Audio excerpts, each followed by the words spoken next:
કેમ છો ફ્રેન્ડ્સ? પન્નાની રસોઈમાં તમારું સ્વાગત છે। આજે આપણે કોબીજનો ઉપયોગ કરીને એકદમ ચટપટો અને ક્રિસ્પી નાસ્તો તૈયાર કરવાના છીએ। આપણે જે નાસ્તો તૈયાર કરવાના છીએ ને એ નાસ્તાને તમે 15 થી 20 દિવસ કે પછી 1 મહિના સુધી સ્ટોર કરીને પણ ખાઈ શકો એ રીતે બનાવશું। તો ચાલો પછી કોબીજનો ચટપટો નાસ્તો બનાવવાનું શરૂ કરીએ। તો નાસ્તો બનાવવા માટે સૌથી પહેલાં તો આપણે કોબીજને છીણવાની છે। તો મેં અહીંયા આ રીતે છીણી લઈ લીધી છે અને કોબીજ છે ને એ વજનમાં 500 ગ્રામ છે। તો આપણે ઉપરથી 2 પાન હટાવી દેવાના।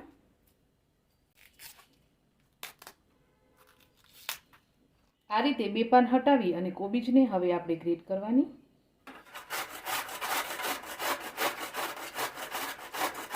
તો હું અહીંયા કોબીજને છે ને આ રીતે કદ્દુકસ કરું છું। તમે મિક્સરમાં પણ પીસી શકો કે પછી ચોપરમાં પણ ચોપ કરી શકો।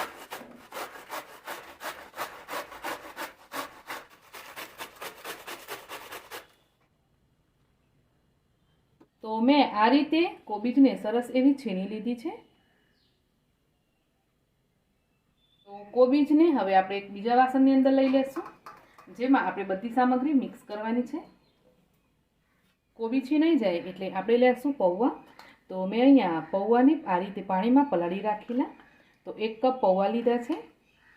તો પૌવા સરસ પલળી ગયા છે તો એને આપણે આ રીતે મેશ કરી લઈએ થોડા તો। અને પૌવાને પણ આપણે કોબી સાથે લઈ લેવાનું છે। પૌવા અને કોબીની અંદર હવે આપણે બધી સામગ્રી એડ કરવાની। જે મસાલા આપણે એડ કરવાના છે ને એ બધા જ મસાલાઓ એડ કરીએ। તો મસાલામાં સૌથી પહેલાં તો આપણે મરચાં અને આદુની પેસ્ટ એડ કરવાની છે 1.5 ચમચી જેટલી। હવે મારી પાસે આ રીતે લીલું લસણ છે ઝીણું સમારેલું, તો હું લીલું લસણ લઉં છું એટલે સૂકું લસણ મેં નથી લીધું। ઝીણા સમારેલા ધાણા, 1 ચમચી આખું જીરું, 1 ચમચી હળદર પાવડર, 1 મોટી ચમચી લાલ મરચું પાવડર, 2 ચમચી આપણે ધાણા જીરું પાવડર એડ કરીશું, અડધી ચમચી સંચળ પાવડર, અડધી ચમચી હિંગ, 1 ચમચી ચાટ મસાલો, 1 મોટી ચમચી આમચૂર પાવડર અને 4 ચમચી આપણે સફેદ તલ એડ કરીશું। મીઠું સ્વાદ પ્રમાણે 2 ચમચી મેં એડ કર્યું છે। હવે 2 ચમચી આપણે ગોળનો પાવડર એડ કરીશું। હવે આ રીતે આપણે બધા જ મસાલા કરી લીધા અને આ જે બધી જ વસ્તુ છે ને એને આપણે બરાબર મિક્સ કરવાની છે। તો પહેલાં આપણે આ રીતે બધું જ બરાબર મસળીને મિક્સ કરી લઈએ। એટલે પૌવા દૂધની અંદર જેટલું પણ પાણીનું પ્રમાણ હશે ને એ આપણને આઈડિયા આવી જશે। અને ત્યાર પછી જ આપણે આની અંદર બેસન એડ કરવાનું છે।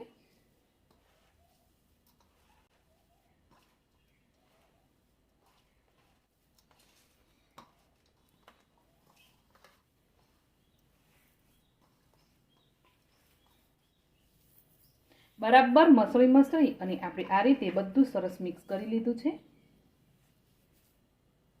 આ રીતે મસાલા અને શાકભાજી સરસ બાઇન્ડિંગ થઈ ગયું છે। તો હવે આપણે જરૂર મુજબ આની અંદર બેસન એડ કરીશું। બેસન છે ને એ આપણે ખાલી બાઇન્ડિંગ માટે જ એડ કરવાનું છે।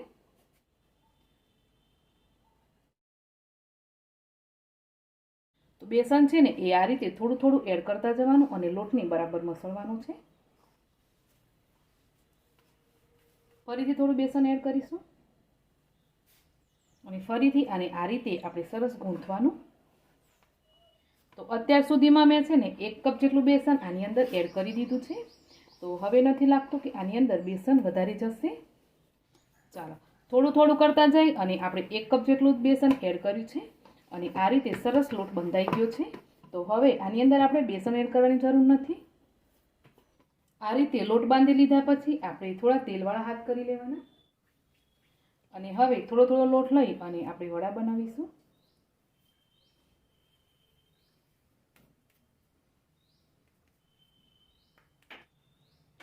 આ રીતે વડા બનાવવાના અને વડા છે ને એ દેખાવમાં સારા લાગે ને એટલે આપણે થોડા તલ આ રીતે ચોંટાડી દેશું। આ રીતે આપણે બધા જ વડા બનાવી લઈએ।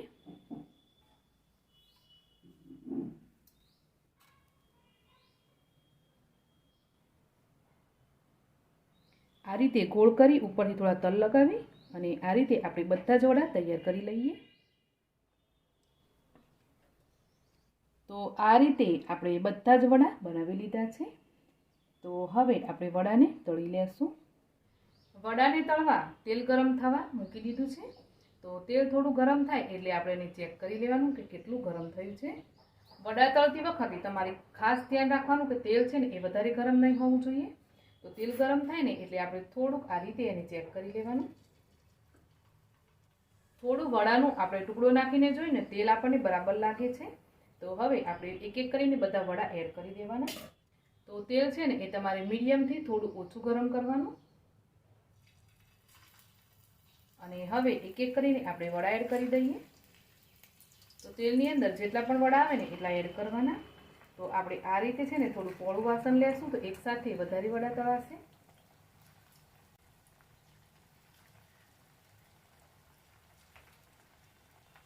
વડા છે એકબીજાને ચોટે નહીં એ રીતે આપણે મૂકવાના. એક બાજુથી થોડા શેકાય એટલે આપણે એને પલટાવી અને બીજી બાજુથી શેકીશું. તો અહીંયા છે ને ફ્રેન્ડ્સ, વડા તળતી વખતે તમારે તેલનું ટેમ્પરેચર ખાસ ધ્યાન રાખવાનું. એકદમ ધીમા ગેસ ઉપર જ તમારે વડાને તળવાના છે. એનાથી વડા છે ને એ ઉપરથી સરસ ક્રિસ્પી અને અંદરથી સોફ્ટ રહેશે અને સરસ એ ચડશે. તો વડા એક બાજુથી થોડા ચડી જાય એટલે આપણે એને થોડા પલટાવી લઈએ.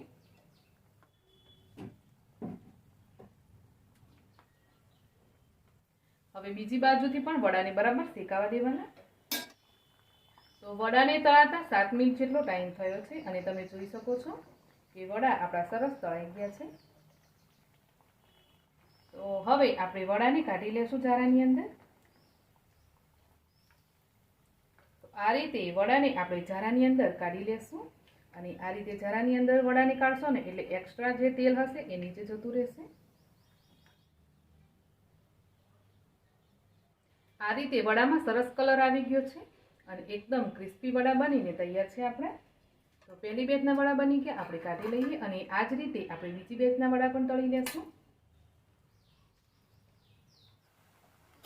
તો બીજી બેચના વડા પણ આપણે કાઢી લઈએ.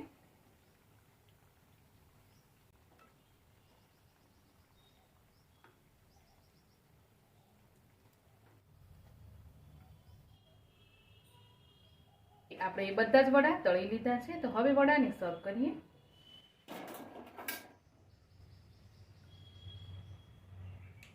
તો અહીંયા આપણા ચટપટા અને એકદમ ક્રિસ્પી કોબીજના વડા બનીને તૈયાર છે ફ્રેન્ડ્સ.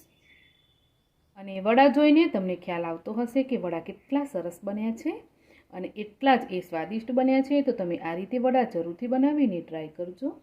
અને એક વડાને હું તમને તોડીને પણ બતાડું.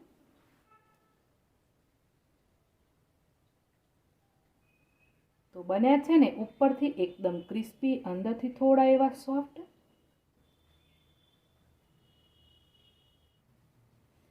અને આ વડાને મેં ટમેટો કેચઅપ સાથે સર્વ કર્યા છે. તમે ચટણી કે પછી દહીં સાથે પણ ખાઈ શકો અને ચા સાથે પણ આ વડાને સર્વ કરી શકાય. બહુ મસ્ત લાગે છે.